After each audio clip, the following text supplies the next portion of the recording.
Welcome to doctor மைக்லீஸ் music therapy channel.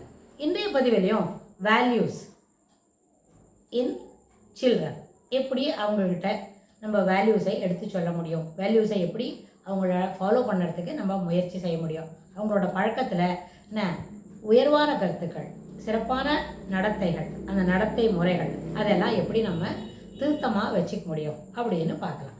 இன்றைய காலகட்டத்தில், இன்றைய ப்ரெசென்ட் சினாரியோவில் நிறைய பிள்ளைங்களுக்கு வேல்யூஸ்னால் என்னவே தெரியல. ஒரு 30 வயசில் அம்மா இருக்கிறாங்க வைங்க, அவங்களுக்கே நிறைய வேல்யூஸ் தெரியல.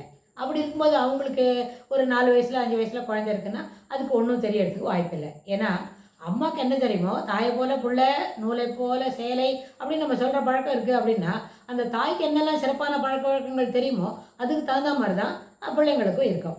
ஸோ அந்த வேல்யூஸை நம்ம இம்பைவ் பண்ணிக்கணும், நம்மளே அனுசரித்து காட்டணும்னு சொன்னால் mother should be a role model in adhering the values, adhering the good habits, அப்புறம் எக்ஸ்பிரஸிங் தி வியூஸ், அதெல்லாம் இருக்கணும்.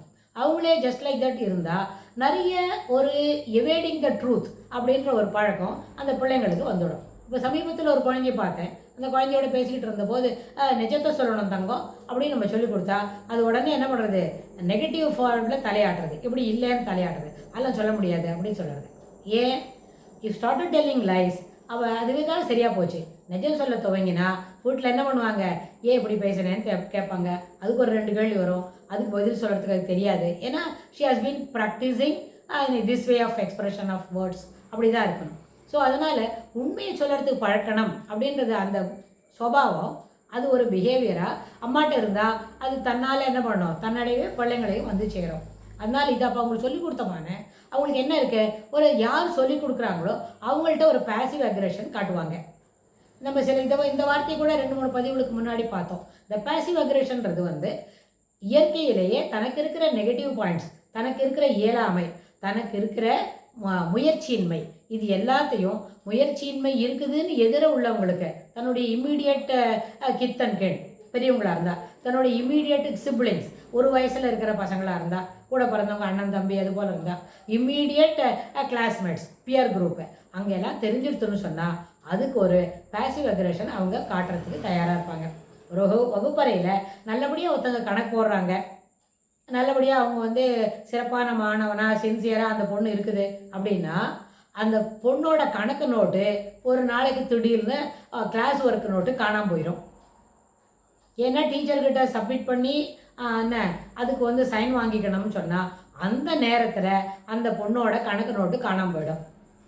இல்லை ஹோம்ஒர்க் பண்ணிட்டு வர நோட்டெல்லாம் கொடுத்துருக்கு, ஹோம்ஒர்க் கரெக்ட் பண்ணி டீச்சர் ஸ்டார் போட போகிறாங்க அப்படின்னா அந்த நேரத்தில் அந்த ஹோம்ஒர்க் பண்ணிட்டு வந்த நோட்டு காணாமல் போயிடும். ஏன் காணாமல் போச்சு, எங்கே வேர் ஷி ஹஸ் மிஸ்ட், அதெல்லாம் எதுவுமே கண்டுபிடிச்சிக்க முடியாது. Totally she will be in dark for few hours. முடிஞ்சால் அன்றைக்கி சாயங்காலம் மறுபடியும் டேபிள் மேலே நிற்கும், இல்லாட்டி ஒரு வாரம் கழிச்சு வரும், இல்லாட்டி வரவே வராது. All the 3 aspects of returning the book is possible.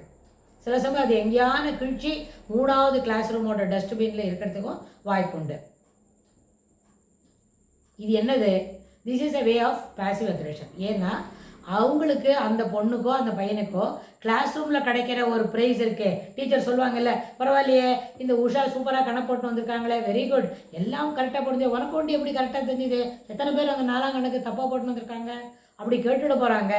இந்த மிட்ஸ்ட் ஆஃப் அதர்ஸ் நம்ம என்ன பண்ணுவோம், வீல் அவுட் கட்டே சாரி ஃபிகர், அதனால் அவள் போட்டுன்னு வரவளுக்கு ப்ரைஸ் கிடைக்கக்கூடாதுன்னு அவளோட நோட்டையே நம்ம காணாமல் அடிச்சுடுவோம், கண்டுபிடிச்சி எங்கேயும் தூக்கி போட்டுடுவோம் அப்படின்னு நினைப்பாங்க.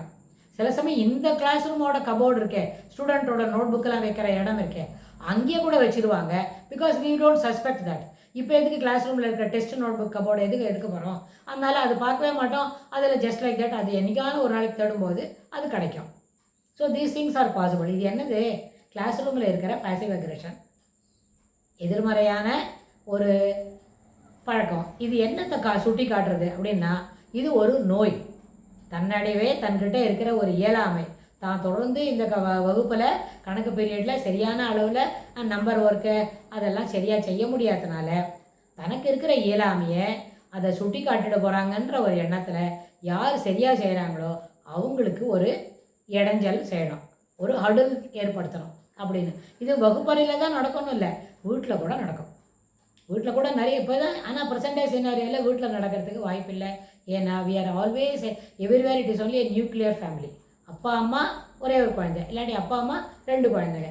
Very rarely grandparents are living together, எல்லோரும் ஒன்றா இருக்கிறோம். அதனால் நிச்சயமாக வீட்டில் நடக்கிறதுக்கு இது வாய்ப்பு இல்லை பாசிவ் அக்ரெஷன்.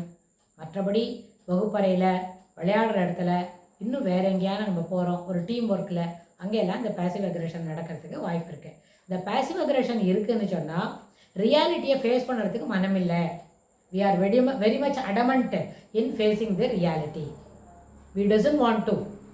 அப்போ தான் என்ன பண்ணணும், ஆட்டோமேட்டிக்காக கண்ணு தான் முடிக்கிறோம், உணர்ச்சிகளையும் மூடிக்க வேண்டிய ஒரு கட்டாயம் வருது.